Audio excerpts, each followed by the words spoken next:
Niño Vinuesa, catedrático de Geografía Humana de la Universidad Complutense, es autor del libro Gredos, Territorios, Sociedad y Cultura, y es también vecino, natural del Arenal.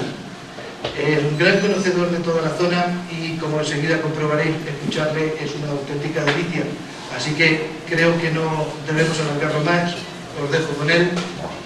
Buenas tardes, Miguel Ángel, encantado de estar contigo. Buenas tardes, también yo estoy encantado de estar aquí. Voy a intentar acercaros a esa realidad bastante compleja que es Gredos, intentando relacionar territorio, naturaleza y sociedad. Yo parto del principio de que el territorio es un espacio social y la montaña de Gredos, aunque el protagonismo se le suele asignar al medio natural, es un espacio cultural. Y prueba de ello es que hasta por encima de los 2.300 metros hay pastos de verano. Entonces, en ese planteamiento y pensando lo que me comentaron, que estáis abordando un proyecto para mí muy atractivo, que es entre todos los profesores del instituto intentar que los alumnos trabajen... De varios institutos e incluso de las escuelas. Bueno, pues mejor todavía. Que trabajen sobre el territorio sobre el que viven, porque si un territorio donde se vive no se le conoce, y si los estudiantes no asumen que vivir aquí merece la pena, seguramente que se irán. Y el futuro de un territorio, si no hay jóvenes, no está nunca asegurado. Entonces, en ese marco de referencia, yo voy a intentar daros materiales y planteamientos que os puedan ayudar, y sobre todo intentar demostrar que cualquier persona, cualquier profesor, con independencia de la asignatura que implanta o que imparta, tiene cosas que hacer en un proyecto de explicar y ayudar a que los alumnos comprendan la Sierra de Gredos. Voy a intentar hacer un primer planteamiento general y documental, muy rápido, nos permita un primer acercamiento a una comprensión integrada de la Sierra de Gredos. Después dedicaremos un segundo bloque al medio natural, un territorio que yo llamo heterogéneo y de alto valor ecológico en general, más allá del centro de Gredos. El segundo, la organización y la ocupación humana, una montaña intensamente humanizada, que es lo que yo le he dedicado más tiempo de trabajar y de investigar, aunque una montaña como esta uno puede estar toda la vida y de un año a otro cambian las cosas, con que no se te agotan nunca, como un territorio laboratorio a la hora de comprender esa realidad compleja. Por lo tanto, la organización y ocupación humana, desde los primeros pobladores, una vez que el territorio natural empieza a tener la huella humana, es un proceso muy largo, y prácticamente son 3.000 años, y en esos 3.000 años hay distintos modelos de organización y ocupación del territorio, y por lo tanto, ya solo en la gama histórica, pues tenemos posibilidad para trabajar desde diferentes frentes. Una realidad social bastante compleja, muy dañada por la emigración, fundamentalmente la migración de los años 60 hasta el 90, luego hay una cierta tendencia al equilibrio, pero con algunas comarcas prácticamente despobladas, como el Alto Alberche o el Alto Tormes, que tienen 3-4 habitantes por kilómetro cuadrado, que nos da una idea de la situación tan complicada. Una estructura del poblamiento bastante equilibrada, ya está configurada la red del poblamiento de la Sierra de Gredos en el siglo XV, lo que hay luego son cambios de jerarquía. Por ejemplo, pues Sotillo de Ladrada desplaza como cabecera comarcal a Ladrada, que era la cabecera de señorío, igual que lo era Pendereta, igual que lo era Arenas, o igual que lo era Montbeltrán, pero que está en una reorganización permanente, sobre todo en los aspectos urbanísticos, y ahí aparecerá uno de los problemas que yo creo como más críticos que tiene este territorio, sobre todo porque de ahí proviene buena parte de la agresión a su patrimonio natural y a su patrimonio cultural. Y terminaré un poco explicando, articulando una compleja y singular articulación socioterritorial y paisajística de esta realidad para que al mismo tiempo veamos que es un territorio muy rico, muy diverso, que por lo tanto a la hora de ordenarlo, a la hora de gestionarlo y a la hora también de comprenderlo y a la hora de ayudar a los alumnos a que lo comprenda, hay que ser consciente de esa realidad, porque la realidad es la que nos debe ayudar a orientar y a comprender bien esa realidad. Como punto de partida nos encontramos el territorio y la sociedad, que son aspectos interrelacionados, es decir, el territorio no es otra cosa que el resultado de la interacción entre naturaleza y sociedad a lo largo del tiempo. Los territorios se van sucediendo, el gredos de los betones era muy distinto al gredo de los bereberes, o el gredo de los bereberes era muy distinto al gredo nobiliario, o al del siglo XIX o al que nos encontramos ahora. Y fundamentalmente, ¿qué nos ocurre? Que la montaña, hasta los años 50 del siglo XX, tenía un modelo de organización que había sido resultado de la historia, con sus aspectos positivos, evidentemente también sus aspectos negativos. La montaña en 1950 estaba sobrepoblada, no daba de comer a los habitantes que tenía, y por lo tanto ese modelo, que desde el punto de vista paisajístico, desde el punto de vista ambiental, desde el punto de vista de su patrimonio, era muy rico. Sin embargo, ya se plantea un desajuste potente, que es el que, digamos, va a venir arrastrando la sierra sin encontrar, al menos desde mi punto de vista, una alternativa clara desde esa fecha. Y sobre todo, ¿por qué? Pues porque se han producido unos cambios muy profundos en los pilares económicos tradicionales. Digamos que la agricultura, la ganadería, la explotación forestal tienen una función económica casi decorativa. Cuando se quemaron los pinares del Arenal, de Montbeltrán, de Cuevas, y cortaron los pinos, le pagaban a 3 euros el metro cúbico de madera. Es decir, esos 3 euros por metro cúbico no da ni siquiera para limpiar lo que no tenía madera. Por lo tanto, la función del bosque ahora es una función ambiental, una función de ocio, una función recreativa, y quizás muchas veces lo estamos gestionando como si fuese un espacio forestal, cuando en realidad ya no lo es. Tiene la figura, igual que el territorio rural, en gredos está muy presente, pero luego la mayoría de las fincas están abandonadas o, digamos, tienen una rentabilidad económica marginal. Incluso si el que las explota llevase una contabilidad estadística, le costaba dinero mantener un castañar, mantener un cerezal, y no digamos las zonas de olivar. Y por lo tanto, en ese periodo, este territorio, lo que hemos tenido, digamos, la suerte, los que por un lado somos más viejos, pero hemos visto todavía cuando zonas de gredos o aldeas de gredos no tenían carretera, y cuando todavía la gente en gredos iba descalza, y parece que a veces la gente olvida cosas muy recientes, sobre todo los alumnos, que parece que eso ya es cosa de África o cosas. Pues no, hace 50 años la realidad social que tenía esta sierra no variaba mucho de territorios de Sudamérica en crisis o de territorios africanos. El territorio como construcción social y fruto de relaciones equilibradas o desequilibradas. Si es un modelo equilibrado, generalmente hay un paisaje integrado y generalmente hay un modelo de desarrollo en términos actuales sostenible.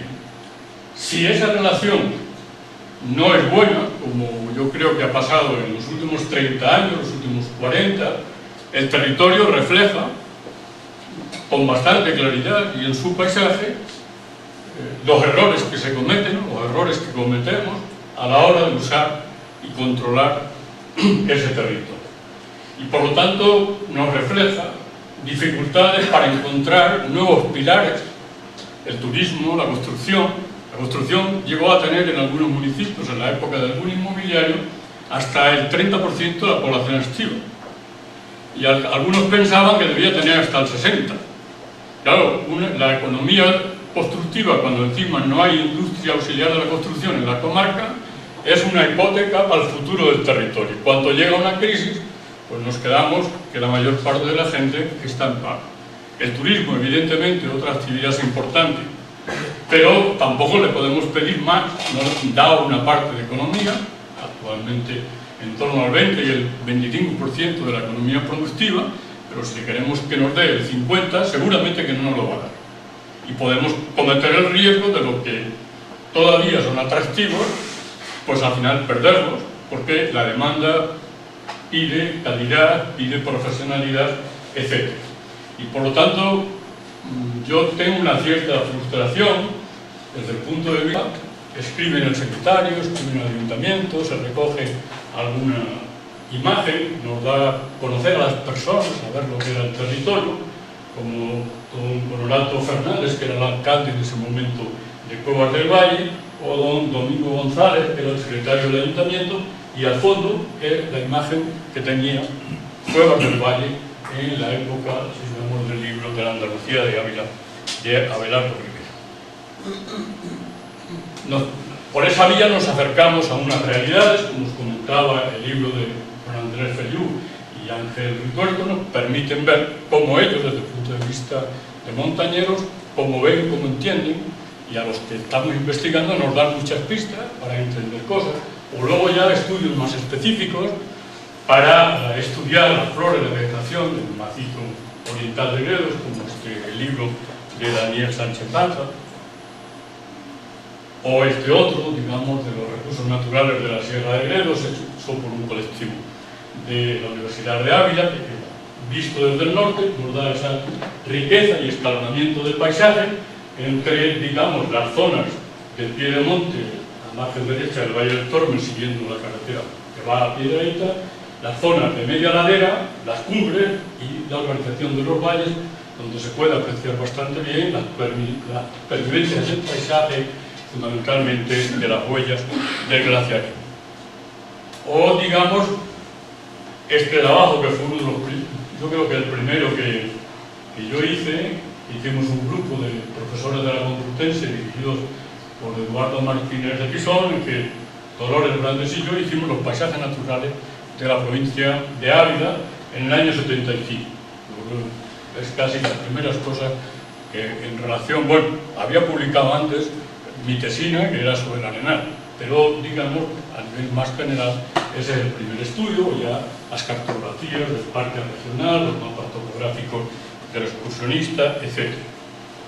O trabajos ya como un excelente trabajo, que yo tuve la suerte de poder entender, porque un alumno mío sabía alemán, Gavira, y me ayudó a entender uno de los primeros trabajos de geografía cultural de Gredos, de esta geógrafa alemana, que lamentablemente no está traducido todavía, y que yo creo que es uno de los primeros estudios valiosos de visión integrada de la Sierra de Gredos, de Gisela Fiel, o digamos al que antes hacíamos referencia, que yo coordiné en relación con un curso que organizó la Fundación Don Marcelo de Arenas con la Complutense en uno de los cursos de verano, y digamos yo hice luego el esfuerzo de perseguir a los que habían intervenido para que me mandasen los textos, y al final pues, cogimos este libro que responde, porque hay textos económicos, hay textos sociales, hay textos geográficos, hay textos de medio natural, hay textos literarios, es decir, que en buena línea da pistas para entender, ya digamos casi 20 años que se publicó este libro por la Fundación Marcelo Gómez Martínez. O este otro, que es el que publicamos los que trabajamos en las directrices del área territorial de Gredos, la sierra y su entorno, que publicó el Ministerio de Obras Públicas a comienzos de los 90, y en el que yo hice sobre todo la parte histórica de ocupación humana del territorio y la parte, digamos, socioeconómica, la parte natural, que hicieron Miguel Arenillas, Eduardo Martínez de Pisón, unos arquitectos que hicieron la parte del poblamiento, etc. Este es un tema que a mí siempre me ha interesado, pero no he tenido tiempo, solo llegué hasta la primera mitad del siglo XVIII, en este libro, que es la evolución y cambios en la organización del territorio del Valle del Tieta Abulense. Tengo la documentación recogida casi hasta los años 50 de este siglo, pero digamos no he tenido tiempo para seguir en esta misma clave, explicar los cambios del paisaje en el siglo XIX.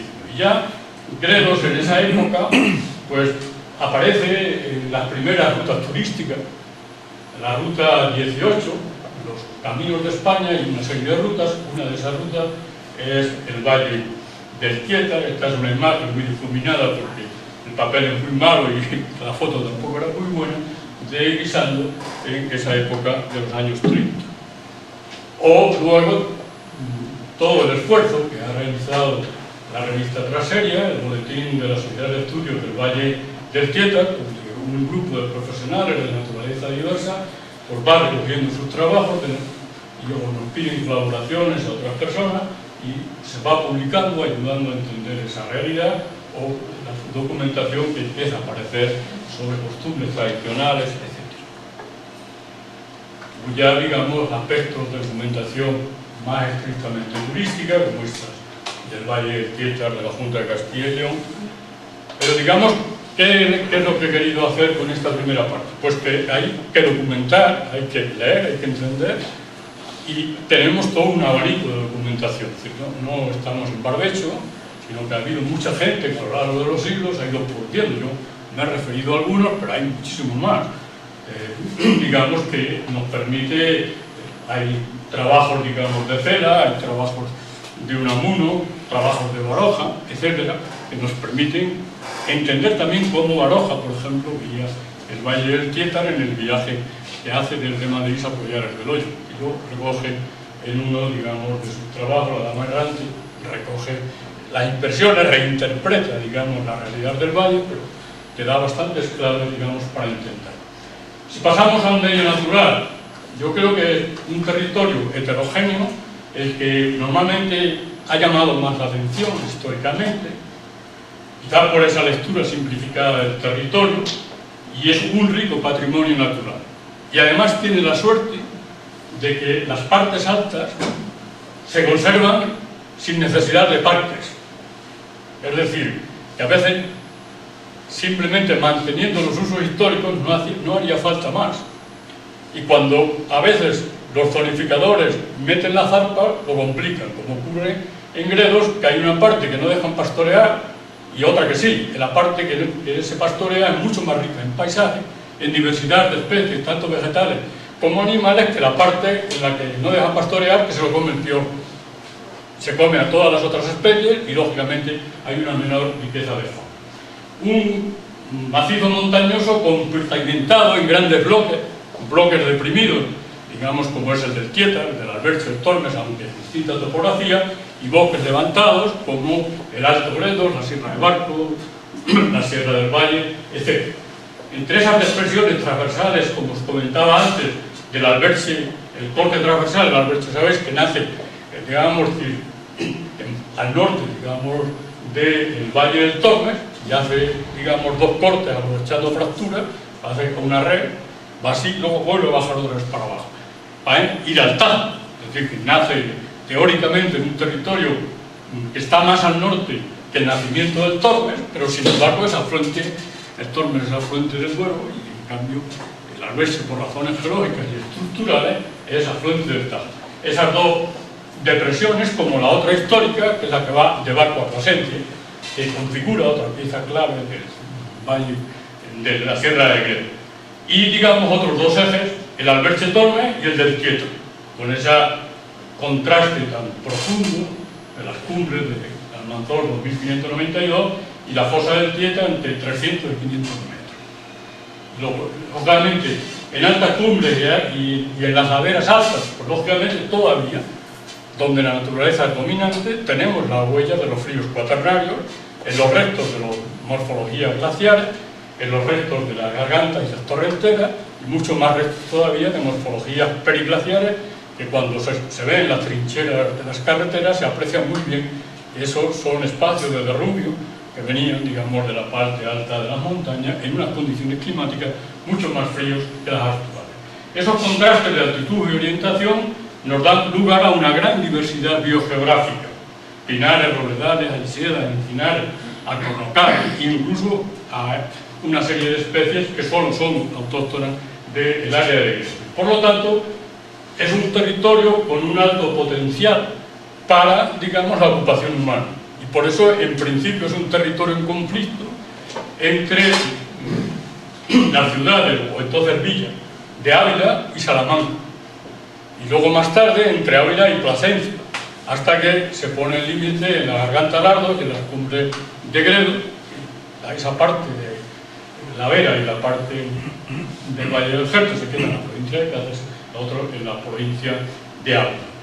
Pero imaginaros la diferencia que hay a la hora de usar el territorio entre el Valle Alto del Alberche, donde prácticamente solo es posible una ganadería extensiva, prácticamente no se puede cultivar, tan frío es que casi no hay vegetación más allá de los pastizales y los piornales, a los paisajes, digamos, de Candelera o de arenas también de los llanos hasta no hace mucho tiempo, donde se cultivaban plantas tropicales como el tabaco o el pimiento. Realmente en Gredos, en el sur, en Tieta, hay una auténtica revolución de la economía con el tabaco y con el pimiento. Y por ejemplo, en Gredos, y concretamente entre uno de los pueblos que primero se introduce la patata en España es el Arenal. La patata que viene de América, imaginaros, no nos podríamos hacer ahora la idea de la comida, de la gastronomía sin la patata. Pues la patata no entra en España y en concreto en Gredos hasta bien avanzado el siglo XVIII.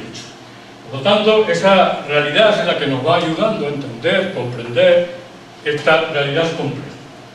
Es decir, si viniendo, por ejemplo, de la zona de Guadalupe, pues vamos viendo esa depresión del Campo Arañuelo, digamos, las cumbres, y aquí se ve muy bien esa potencia, casi verticalidad del macizo del Alto Gredo y la disimetría. Se quedan aquí difuminados los pueblos, porque los pueblos difícilmente en la vertiente sur de Gredo superan, digamos, los 900 metros de altitud. Uno de los más altos es el Arenal, que está en torno a ese nivel. La mayoría del poblamiento está un poco más bajo, está entre los 500 y 100, y sobre todo las cabeceras de señorío, como Arenas, Candelera, Montbeltrán o era también Farandilla, etcétera, están siempre por debajo de ese nivel. La vertiente norte no, pero en la vertiente sur sí. Esto, digamos, nos da esa singularidad tremenda. Es decir, cuando ves desde el avión, la de arriba es una foto que yo saqué yendo a México, porque los vuelos a América van prácticamente paralelos a Gredos. Entonces, si tienes suerte que te toque ventanilla y un día despejado, era intermedio, pero estas son las zonas, digamos, altas, y en ese caso todavía aparece un modelado glaciar, un paisaje glaciar, que es, digamos, la zona de la Canal del Almanzor, etcétera, que da a la zona norte. O todavía, esto hace 2 años, y esa es la que da la escala a ese puente de hielo, que todavía subsistía en el mes de agosto. Nosotros pasamos debajo, hicimos una foto, estuvimos en otros neveros, y cuando volvimos ya se había caído el árbol. Dijimos, bueno, se nos coge aquí dentro. Pero digamos que todavía la sierra, cuando bajan un poquito las temperaturas, puede mantener prácticamente la nieve permanente. Yo recuerdo de niño que la trasera de los jalayos, lo que llaman los hornillos, la disquera, se quedaban nichos de nieve que duraban todo el año. Y mi padre me contaba de ellos ir con las caballerías por nieve a esos nichos, sobre todo cuando la gente tenía problemas de pulmonías, etcétera, para tratarle la enfermedad. O esos desniveles tremendos, la cumbre, digamos, de la Mira. Estos son los cortados de la Sierra del Arenal, los cortados de la Cabrilla, para ver también esa disimetría en el paisaje, en la economía. En estos canchares prácticamente no puede vivir nada más que la fauna autóctona y la cabra montés. En cambio ya en las laderas norte, que son más suaves, pues ya pueden entrar la vaca, pueden entrar otras especies, permite una explotación más lógica del territorio. Gredos es un lugar de recreación para los pintores. Hay un gran pintor de Gredos que tenía, no sé si sigue teniendo, tiene reserva en Isando, que es Eduardo Martínez, que no hace mucho tiempo hizo una exposición en el Museo Municipal de Madrid, un excelente catálogo, y donde buena parte de los paisajes que pinta son paisajes de Gredos, que nos ayudan también a ver cómo desde esa otra versión, para los que dan historia del arte o para los que dan bellas artes, etc., también es un campo tremendamente interesante para indagar. Este es un esquema, digamos, de bloques de la Sierra de Gredos, esa estructura que os he comentado del juego, con las tablas del piano entre los bloques hundidos y los bloques elevados que definen ese territorio. Si nosotros nos vamos acercando a esa realidad, o la vemos desde las cumbres, nos da esa idea, digamos, tan rica y compleja, de esos profundos valles que al final cada uno de ellos configura un paisaje singularizado. Igual que el circo de Gredos fue la cabra hispánica, la cabra montés, como se suele decir aquí, lo que trajo también la atención a los viajeros, porque la protección a principios del siglo XX va muy unida a la caza, va muy unida a los cotos de caza. Eso ocurre en el Pirineo, ocurre en la Cornisa Cantabria, ocurre en Gredos. Y estas son imágenes que nos representan bastante bien, por ejemplo, la realidad, en el caso, por ejemplo, de la Cabrilla del Arenal, o en el caso, digamos, también de la zona de la Peñita Arena, que están recogidos en el libro de Hernández Pacheco, de Bellezas Naturales de España, la Sierra de Gredos.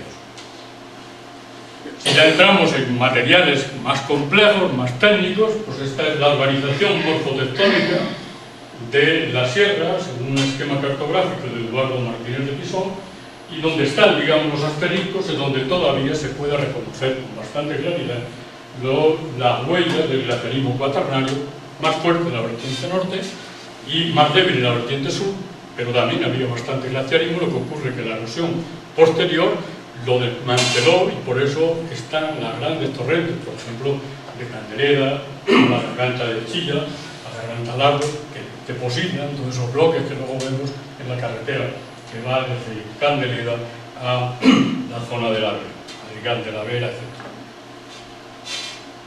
No solamente podemos estudiar con las imágenes, sino también con los dibujos. Estos son todos los dibujos de Eduardo Martínez de Pisón, como él representa y como entiende, digamos, la zona del Almanzor, la zona de la laguna, el entorno, el Almeal de Pablo, etc.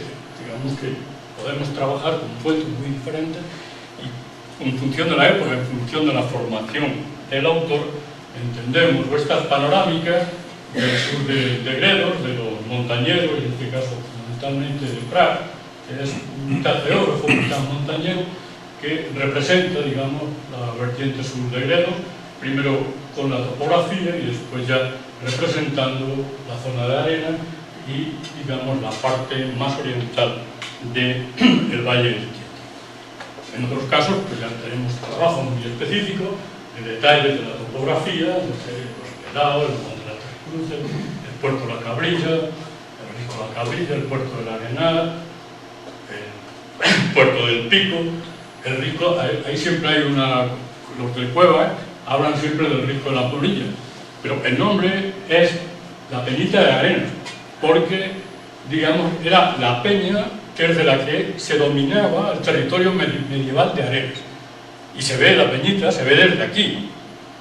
Desde los cerros de San Agustín, nosotros vemos la peñita como el Arenal, el Hornillo, Pisando, formaban parte hasta el siglo XVII y XVIII del territorio de Arenas. Pues tenía sentido, digamos, que tuviese esa toponimia, esos paisajes, digamos, tan contrastados, zonas, digamos, las estribaciones del embalse de Rosarito, en Candelera, donde está la casa rural de la zona del Mirlo.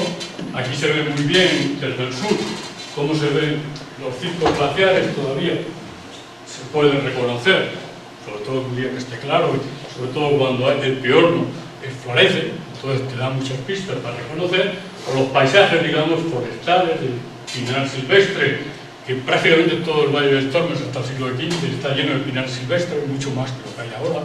También lo había en el Valle Alto del Alberche, o, digamos, la zona de las Ollas, digamos, la Chorrera, la zona de Navarredonda, que nos da esta idea de esa riqueza y esa diversidad, o los trabajos de, digamos, de diversos autores que se han dedicado a la morfología, que nos han permitido reconstruir. Este es un trabajo de Julio Muñoz y Eduardo Martínez de Pisón, donde, digamos, localizan los valles, los glaciares, que bajan hasta los 1.000-1.200 metros en la vertiente norte.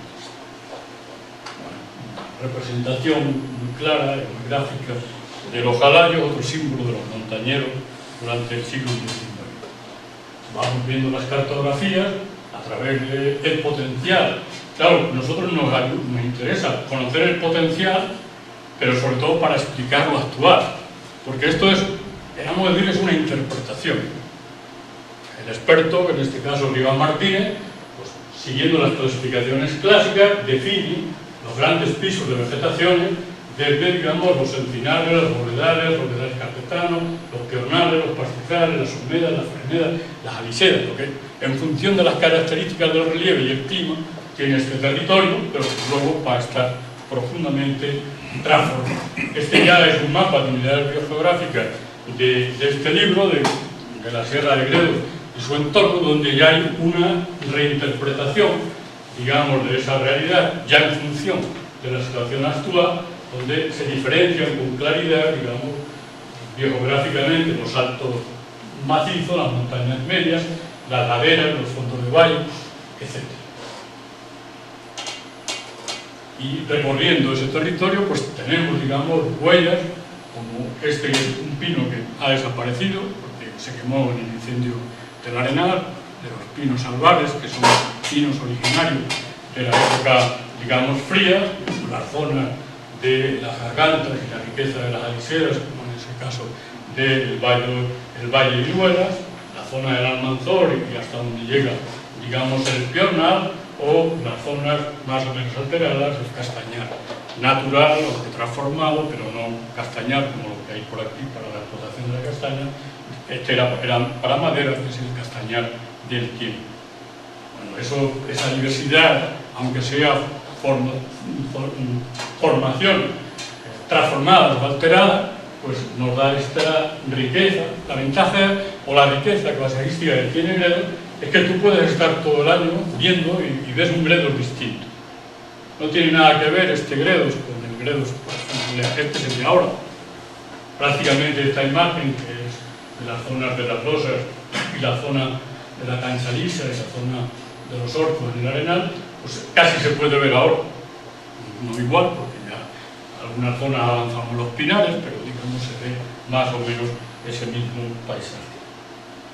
Pero, digamos, igual que vemos eso, nos podemos bajar al fondo del valle, y entonces tenemos, digamos, esas zonas llanas que han perdido peso la ganadería y entonces está avanzando la encina, porque era lo que decía Rivas Martínez, la vegetación potencial de ese territorio. Si no hay intervención humana, la vegetación natural es la gran suerte de Gredos. Imaginaros los que sois más o menos de mi edad, un poco más joven, cuando se quemó la Avantera. Y ahora, pues bueno, uno que no haya sabido que se quemó la Avantera, pues hombre, si corres el territorio te das cuenta, pero ya el paisaje se ha recuperado de esos niveles de transformación muy potentes del territorio en el fondo del valle y los pinares generalmente ocupando antiguos robledales en las zonas de las laderas. O digamos, los prados de ladera, nogales, digamos, gargantas que vienen de la alta sierra, como está el Arenal en la zona de las Culebras, que además ese agua permitía la existencia de un molino en la garganta. Imaginaos, Gredos tenía en 1860 300 molinos. Ahora creo que hay funcionando con funciones más o menos educativas, culturales, un par de ellos. Pero la economía, digamos, aprovechando el agua como factor de molienda, era una de las riquezas fundamentales que Gredos tenía en el siglo XIX. Bueno, esto nos permite, digamos, entender esa realidad. Esto es un mapa que nosotros hicimos en este libro de los paisajes naturales de Segovia, Ávila, Toledo y Cáceres. Entonces hicimos una representación esquemática de, digamos, los soros, las fosas, las zonas de canchales, las zonas de pedregales y la cadena de vegetación desde el sur hasta la muralla y la zona de Ávila. Vemos la topografía, nos da una idea bastante clara cómo se va escalonando la vegetación en función de la altura, aunque luego los niveles potenciales, pues esto ya más centrado en el área de Gredos, vemos el Port de Gredos, los fondos de fosa, los barrocales, las zonas alomadas, digamos, los canchales, los conos de eyección, los collados, las crestas, las cumbres planas, la zona, digamos, de morfología más llana, etcétera, o la laguna. Esto fue uno de los primeros acercamientos que hicimos a una valoración también del territorio de Gredos, de alto valor, por razones morfológicas, por razones paisajísticas o por razones biogeográficas. Digamos que podemos ver esa estructura y esa diversidad con esa, digamos, variedad de especies desde la encina hasta el piorno con toda la escala de vegetación natural. Y luego podemos representarlo, cogemos el valle, digamos, del Alberche, pues tenemos las zonas altas, las laderas y la vertiente, digamos, norte, que son las zonas de las praderas, la geología, la geomorfología, los suelos, la vegetación, los valores sociales, nos permite, es un espacio también de una gran riqueza desde el punto de vista de la fauna, como este trabajo de Izana, que recoge un poco toda la diversidad de ungulados que hay actualmente en la Sierra de Gredos, la cúspide, la cabra montés, el ciervo, el corzo, el conejo, el jabalí. Notamos algunas de estas especies pues tienen ahora más presencia en el territorio que antes porque se reproducen y no, digamos, se pueden mover con mucha mayor soltura porque la mayor parte del territorio no está ocupado. O los carnívoros, el gato montés, las cinetas, las garruñas, el lince ibérico, que siempre ha habido esta polémica, si había linces en Gredos, históricamente lo sabía. Ahora es donde está el debate si lo hay o no lo hay. Eso fue uno de los debates que se planteó cuando el tema de la carretera del fondo del Valle del Tieta, desde la zona de Rama Castaña a la zona de Candelero, o especies ya invasoras que tienen presencia como el bisón americano, o digamos la especie simbólica de la cabra montés. Actualmente en Gredos hay del orden de 5.000 cabras. Cuando se crea el coto nacional en 1905 había en torno a 10 o 14. Estaba la especie a punto de extinguirse, igual que se había extinguido en Cazorla o igual que se había extinguido en el Pirineo. Y ahora, por ejemplo, la Junta se ha comprometido a pasar especies de cabra montés de Gredos para repoblar el Parque de los Pirineos francés, lo cual es un absurdo, porque si una de las singularidades que atrae Gredos a la caza y tú le generas automáticamente más competidores, pues no tiene mucho sentido. Bueno, digamos que ese es el hábitat característico de la cabra montés. Un patrimonio valioso, con variedad de endemismos, es una isla ecológica, las partes altas, es una barrera encrucijada y una montaña de frontera. Lo es desde el punto de vista histórico. Durante mucho tiempo la Reconquista está parada en el sistema central, pero también desde el punto de vista biogeográfico, la fuerza, digamos, mediterránea, cuando supera las cumbres, entra ya en unas condiciones climáticas más frías y evidentemente eso tiene reflejo en el territorio y da lugar a una diversidad de espacios naturales.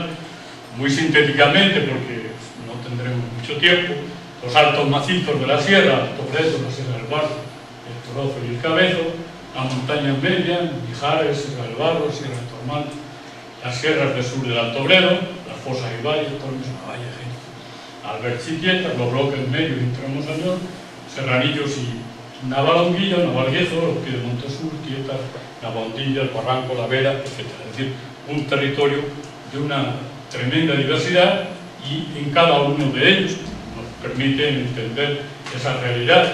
Por ejemplo, esta es una imagen de la Peñita Arenas con el piorno florecido antes del pueblo. Digamos, los paisajes, digamos, desde arriba de las cumbres, de la zona ya quemada, de la zona de Cuevas, la zona del Barranco, la zona del Cerro del Mirlo y el este de la sierra, o los grandes robles y olmedas de la zona del santuario de Chicha.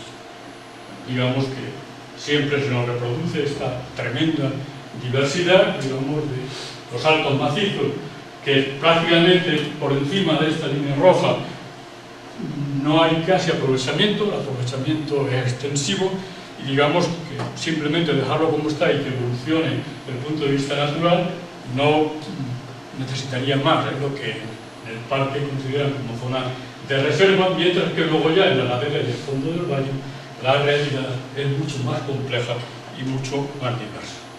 O digamos, lo comparamos, esto es un trabajo que dice el potencial ecológico del territorio medieval de Ávila, que llegaba hasta el Tajo. Entonces, digamos, por eso se explican muchas cosas de las relaciones entre toda esta zona y Talavera, y por qué en un momento determinado la reforma administrativa se creó una provincia que era Talavera, a la que estaba incluida la mayor parte del Tierra, y digamos esa diversidad desde la zona, digamos, de los bordes de la zona de Cazalega y la zona de Velada, las zonas de la sierra de San Vicente, de Guatierba, la sierra de Gredo, todas las escalas de unidades de relieve, hasta la sierra de Ávila, o luego ya las zonas de los paisajes de la Morana.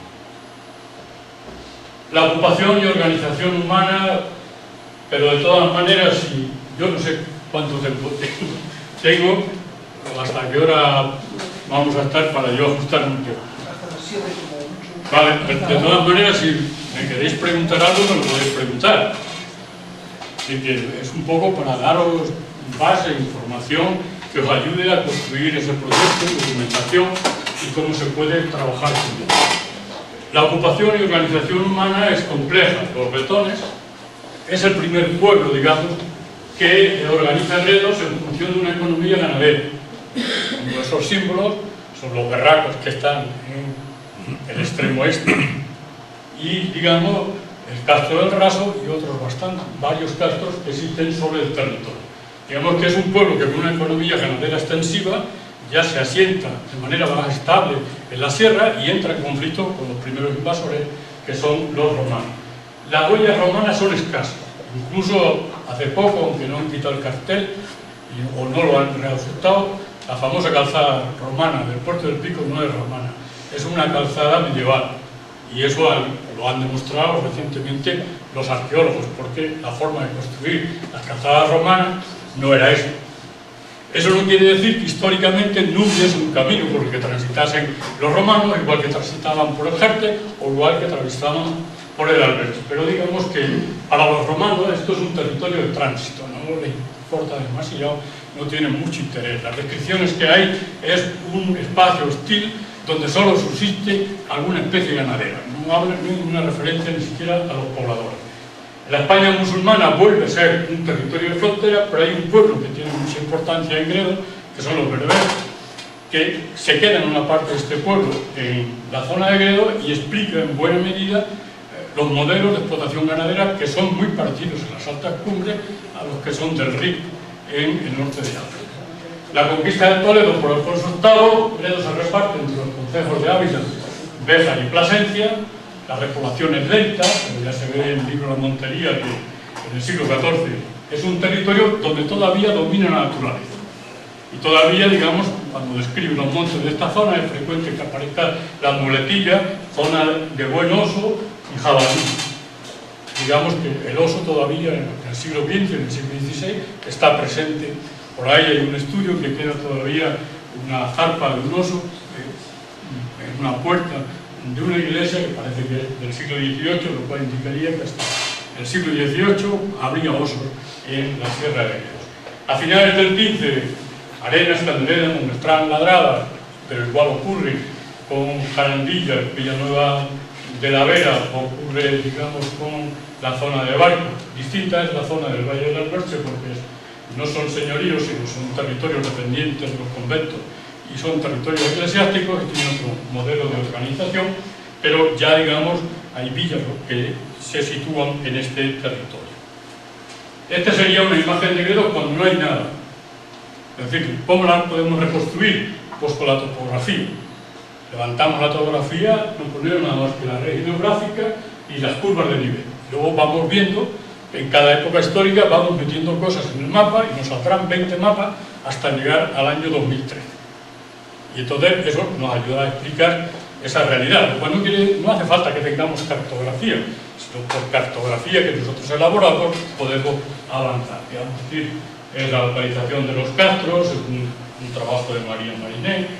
Luego ya teníamos las huellas de estos pueblos, la excavación del Castro del Raso, el Castro de Ulaca y el acceso norte, el Castro de Ulaca y el altar hacia el Risco del Sol, etc. La localización del núcleo en la zona también de Navasequillo, ya las plantas que han levantado los arqueólogos de este territorio. Otro aspecto, digamos, clave es la ganadería. La ganadería es la clave del poder nobiliario en Gredos en el siglo XV y en el siglo XVI. Es el paso, digamos, del cordel real por el puerto del Pico, que todavía sigue funcionando la trashumanza de vacunos, esto hace un par de años.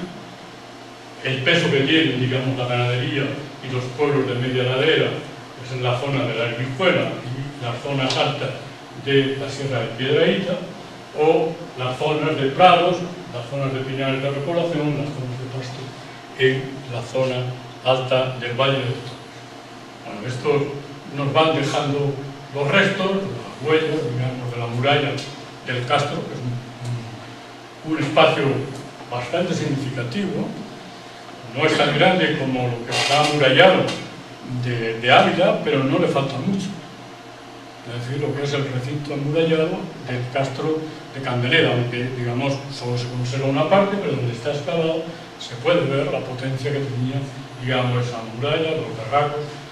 Lo que dicen los autores, el puente romano, también de arena se decía el puente romano, y son puentes medievales, no son puentes romanos. Pero bueno, la gente le ponía puente romano de arena, se transmiten los libros y la gente sigue diciendo el puente romano, pero es un puente medieval porque hay datos además de la construcción del puente y era un elemento clave de control nobiliario el paso por el puente, porque si no, como se iba hacia las zonas occidentales de la arena. El puente va unido al castillo y va unido también a la construcción de la iglesia, que da nuestra huella la más significativa del puerto del Pico, o la distribución de los cordeles. Unido está esta cañada ya, digamos, desde la zona del fondo del Valle del Tietar, el puente de Navaluenga, o digamos esta imagen del puente de arenas, las imágenes de patrimonio del castillo, o el puente, digamos, sobre el río Cantos, donde prácticamente el Cantos confluye en el río Arenal. La Baja Edad Media, la clave es el poblamiento. Ya en la Baja Edad Media, Gredos está organizado, un control nobiliario, y la clave nos la da por qué se firma el pacto en los Toros de Guisando. No se firma por casualidad, porque en Gredos en ese momento la nobleza tenía una tremenda potencia y tenía algunas, llamémoslos castillos, son en alguna medida los espacios de esparcimiento de los nobles en esa época. Entonces ahí se firma el pacto entre Isabel la Católica y su hermano Enrique, digamos un poco, que es la base de la configuración del Reino de Castilla y su transformación. El siglo XVI, una expansión económica y demográfica. En el siglo XVI, Gredos ya tiene, en concreto, en 1591, 80.000 habitantes. La crisis del 17 explica que a comienzos del 18 tenga justamente más o menos la mitad, 40.000 habitantes, se rompe el control nobiliario, se rotura, se transforma mucho el paisaje. El siglo XVIII es una tremenda transformación.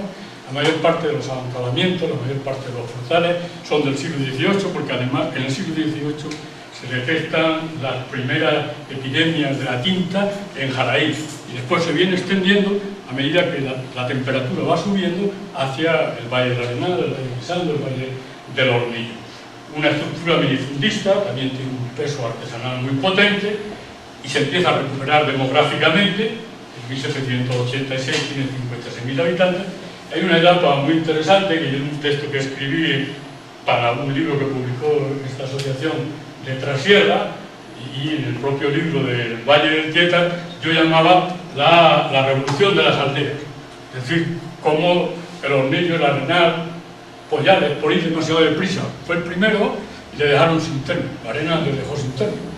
Luego ya el Arenal, el Hornillo y Guisando ya estaban avispados y ya defendieron el territorio que históricamente habían explotado, que es lo que forman los municipios. Y, por ejemplo, entre Santa Cruz y Montbeltrán hubo una auténtica guerra. Al final un árbitro y puso el límite en el río. Porque claro, Montbeltrán casi se quedaba sin término.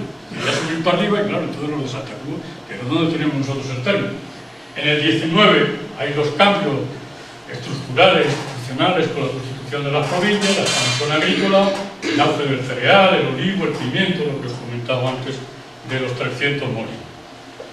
Es un poco la sierra de Gredo y su entorno, de los pueblos y los habitantes, en 1860. En Gredo la clave es un poblamiento concentrado y luego hay un poblamiento secundario disperso, vinculado a la ganadería o vinculado a la agricultura.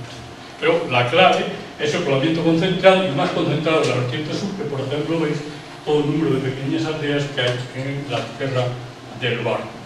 Bueno, esas huellas, ese patrimonio, esos procesos también de transformación y alteración del territorio, el caso, digamos, de Pedro Bernardo. Hubo varias propuestas de declaración de conjunto histórico en el Valle del Tieta en los años 60 y ninguno se llevó a la práctica y, desgraciadamente, en algunos casos, como Ladrada, el caso de Pedro Bernardo, el caso de Guisando, que todavía en esa época conservamos bastante bien su patrimonio, pues las intervenciones a partir de esa época, fuera de escala, etcétera, de colores, de materiales, de tipología constructiva, han hecho perder ese patrimonio. Digamos, bueno, de eso nos queda, digamos, toda esta riqueza patrimonial, el castillo de Ladrada antes de la reconstrucción, iglesias, digamos, puente medieval de la Vera, el santuario de Silla, los restos, digamos, de los secaderos de tabaco, de los hornos de patata, de los hornos de pan, de las fuentes, las construcciones en adobe, los, digamos, potros, los caminos cercados de piedra y los setos de roble, marcando la singularidad de esos paisajes, los restos de esa economía, la explotación maderera, o que os decía antes, eso es el prado del puerto del Arenal, que los del Arenal decimos el prado alto, donde todavía está sin resolver un conflicto de límite entre el Arenal y Navarredonda. No se pusieron de acuerdo porque los del Arenal dicen que el límite va un poco más dentro de la divisoria de aguas. Y digamos, hay otro tramo en lo que los de Navarredonda pasan la divisoria de aguas al sur. El origen, el límite es la divisoria de aguas, porque eso se hace cuando se delimitan el señorío de Arena y el señorío del Barco. Entonces ahí se marcan como límites estrictos la divisoria de aguas.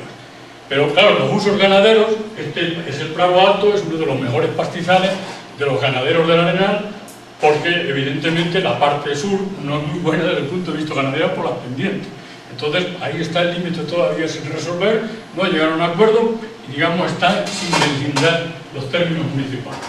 Estas visiones, digamos, de estos prados pedregales, estos paisajes de la zona del Barranco y la zona de los paisajes del Valle del Tormes en su sector.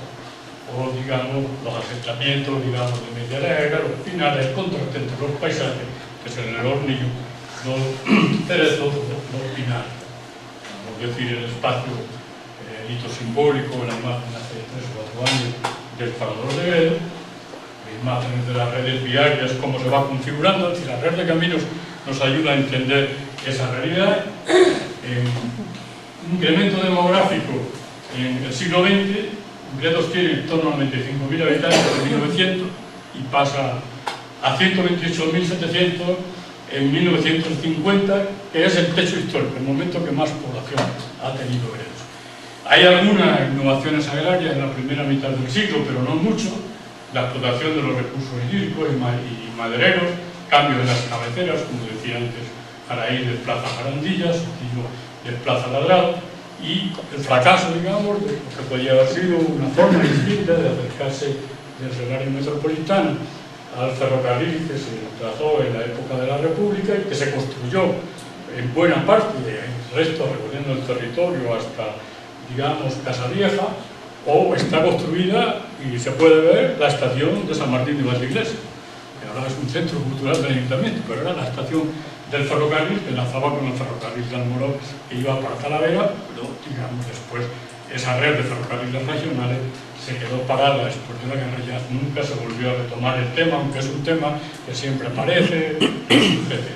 Los años 60 ya empiezan las actividades de esparcimiento con más fuerza, la vivienda secundaria, los cotos, los planos, frente al turismo minoritario de los años 30, como indicaba el parador minoritario y de élite. Abandono progresivo de las actividades agrarias, los modos de vida empiezan a cambiar, en realidad lo que empieza es un nuevo ciclo en la organización y explotación del territorio. Está, digamos, el trazado originario desde el primer proyecto, que era de Madrid a Terrenas de San Pedro, y luego de Terrenas de San Pedro por la Vera se enlazaba con Plasencia, con el ferrocarril. Digamos que también está prácticamente todo abandonado, del ferrocarril que va, digamos, a Salamanca.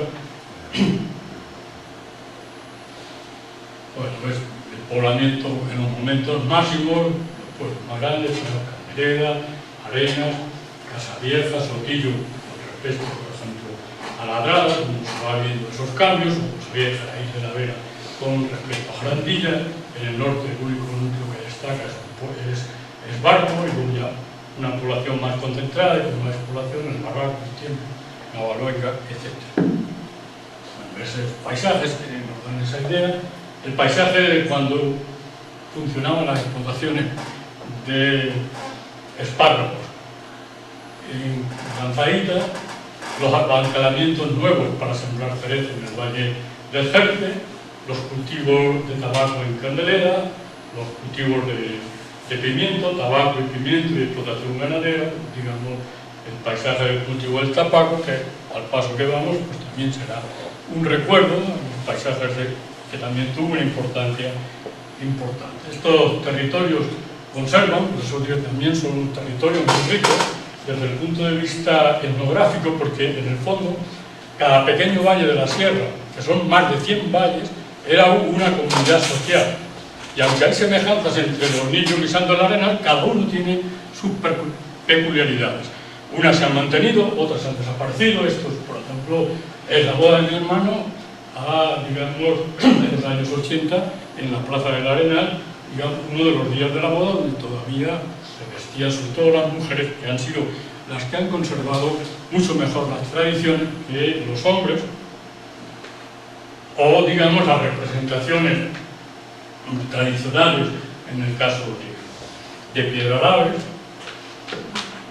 Bueno, digamos, imágenes, estas son imágenes de cuando nosotros hicimos los primeros trabajos de este libro, de principios de los 80, que, digamos, todavía las recogimos como personaje tradicional de la Vera, como Jerónimo Bachiller, las mujeres sentadas a la puerta, lógicamente ya en ese momento se notaba la huella de la migración, los prados cercados todavía bastante bien mantenidos, en el caso de Serranillo, o el carro tradicional de la Junta de Bueyes y Vacas, fundamentalmente en el Tormes y el Alto Alberche, donde tenía mayor presencia, porque claro, la vertiente sur, los carros, la parte baja sí, pero por el Arenal, por Isando y por las zonas altas de la pendiente no permitía. Pero sí, digamos, ha permitido, todavía, digamos, en los años 80, ahora ya casi es una reliquia, no encuentras ya un almear, pero todavía en los 80 las había casi en todos los pueblos, esos prados cercados, o esa repoblación, por ejemplo, en los niños de un plantío nuevo de castaño, los procesos y conflictos entre los usos agrarios ganaderos con la expansión residencial en el caso de Ladrada, la existencia, digamos, de chozos, convertidos en balosa, las casillas, digamos, en la zona de Río de Espino, o yerberas, que le llaman en otro sitio, la nava del barco, un territorio muy fundista, muy parcelado, o los paisajes adesados, que todavía en ese momento tenían uso para, digamos, el ganado porcino, son las dehesas de Lanzadita. Bueno, digamos que toda la transformación a través de la construcción de presas, saltos hidráulicos a lo largo del 19 y del 20, es decir, esos paisajes ganaderos, es el cordel que va desde la zona del puerto del Pico hasta Barco de Ávila, las gargantas, los paisajes de la Vega, la construcción de los embalses, el Rosarito, el Burguillo, otras pequeñas plantas, etc. Estas imágenes que también han desaparecido, que es la zona de Valsordo, que queda bajo los embalses, donde había un puente medieval, y es porque el Valle del Alberche era otro eje, o esta imagen de comienzos del 20 en la zona tradicional, en este caso, digamos, Montbertán. Bueno, voy a pasar a la otra. No la puse mucho porque no fuese a ser que no pienses.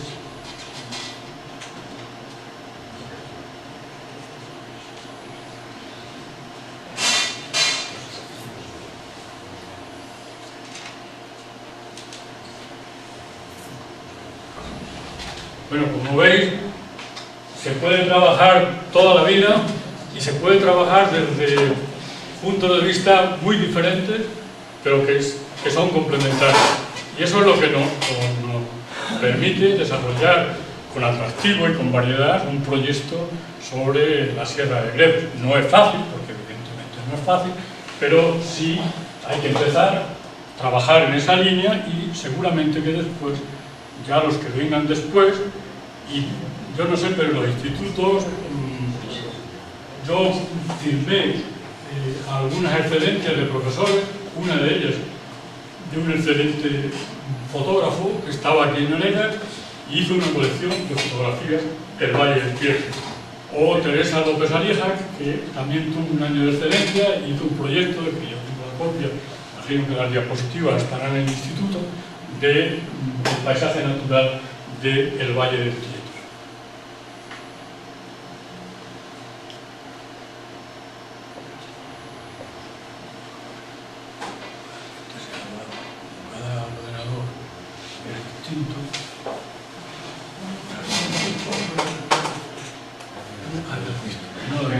No, ya lo encuentro.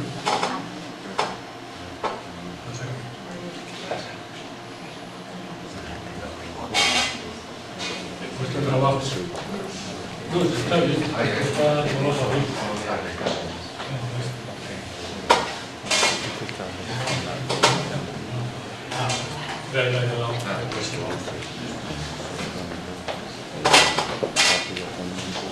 Bueno, lógicamente el resultado de todos estos procesos es un sistema de explotación del territorio en transformación, un paisaje en cambio.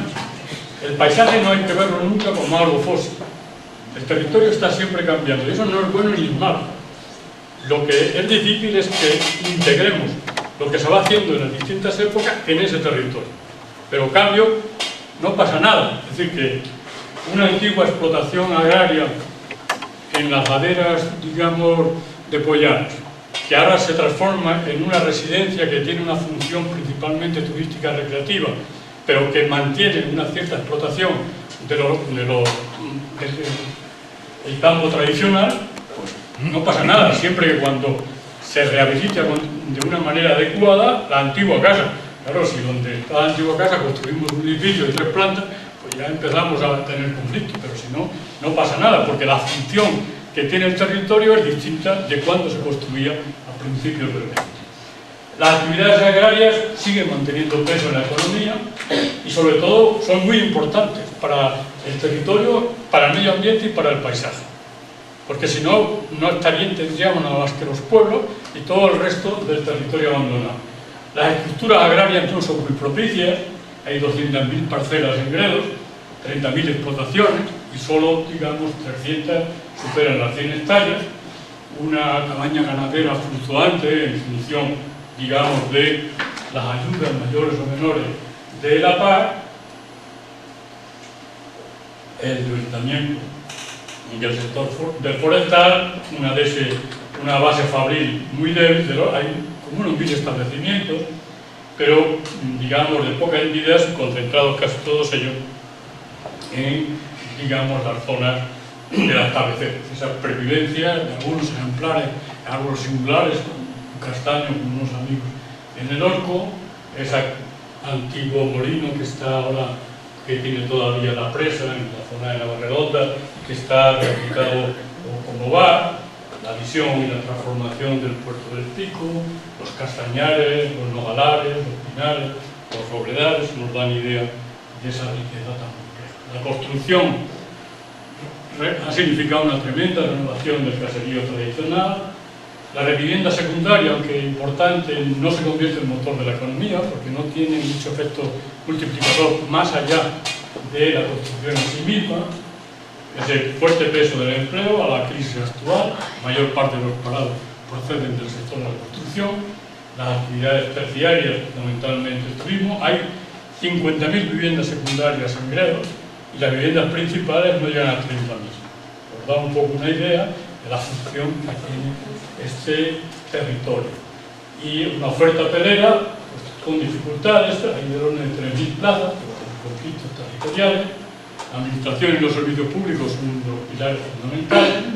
La Reserva Nacional, el Coto Nacional, empiezan a ser un motor para la conservación de la cabra montera, y eso dio en cierto momento propició la proliferación de cotos y el cierre de caminos que eran caminos históricos y ahora no pueden pasar, pero eran caminos históricos que a través de la cartografía se puede exigir, digamos, a los propietarios el derecho de paso. Es decir, la comunidad de propietarios de la Sierra del Arenal es propietaria de la sierra, pero por la sierra pasan el camino del puerto del Arenal y el camino del puerto de la Carrilla, y esos son caminos públicos. Los propietarios no podemos cerrar esos pasos, como en algunos casos se han hecho en otras explotaciones.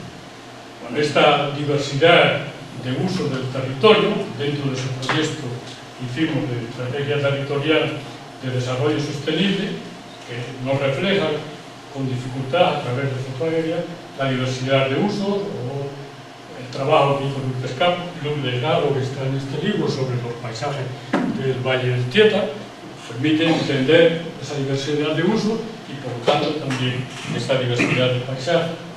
Es el anteproyecto inicial de propuesta del Parque Nacional de Eduardo Martínez de Pisón y Miguel Arenilla en el año 75. Bueno, pues, lógicamente esa realidad, crisis económica, crisis social e migración.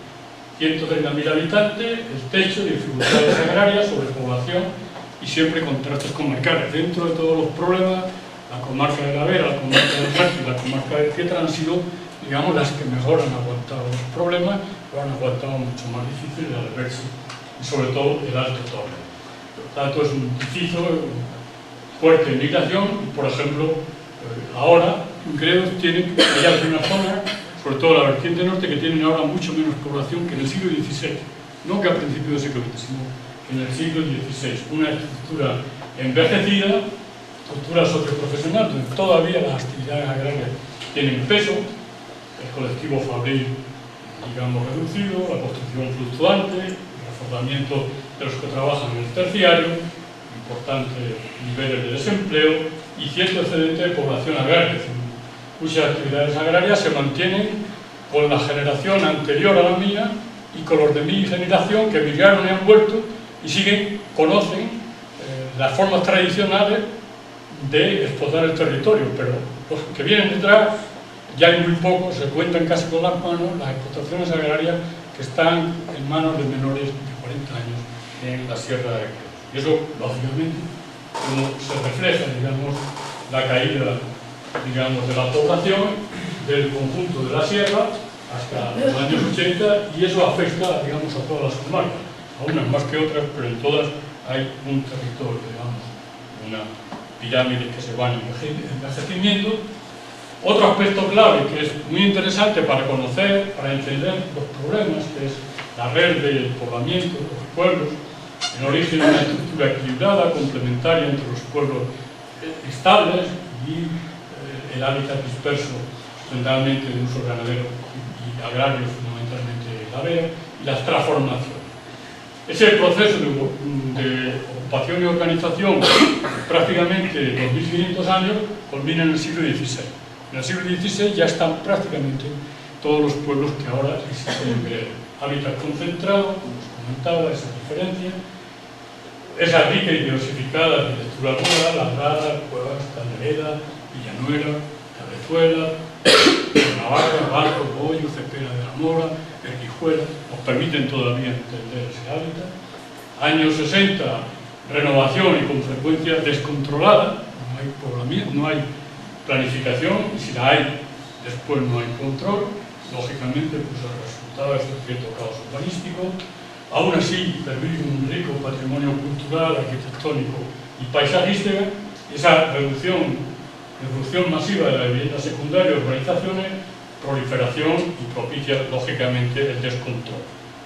Por estos asentamientos, digamos, de los pueblos, en el fondo, en las laderas, como el Arenal, el Hornillo, en el fondo de un valle, la zona, digamos, de media ladera, en el fondo de las depresiones, nos permite comprender esa realidad y esa nueva, el castillo del barco, la plaza del barco, la zona, digamos, de Ladrada o el santuario de Chillo. Imágenes que ya han desaparecido. Este todavía es una imagen que yo tomé del molino del Arenal, cuando todavía se sembraba maíz y se policultivo en la misma finca, se sembraba patata, se sembraba frijoles, se sembraba maíz en una misma finca y encima había árboles, generalmente cerezos, manzanos, les cortaba el tronco para que subiesen para arriba y que pudiese entrar un poco el sol. Este molino, digamos, se prácticamente arruinó, sobre todo el más grande, y ahora, digamos, el ayuntamiento está desarrollando un proceso para crear un centro de turismo rural en uno de las unidades de paisaje más singular, que es todo el complejo que va desde la zona de las cascadas de Najarro hasta la zona del Puente del Tiempo, que es un espacio, una gran singularidad desde el punto de vista morfológico, como una lisera de las más interesantes del valle, o proceso de transformación como el de arena, o construcción de modelo de apartamento en la zona que va hacia el valle de Iruela, y otros espacios en que está un poco más integrado la arquitectura tradicional con las nuevas construcciones. Las ciudades del turismo. En primer lugar, cuando queremos analizar y profundizar este tema, que el ministro lo ha trabajado recientemente este tema, lo primero que nos encontramos es que casi no hay información. Tenemos información de las plantas hoteleras,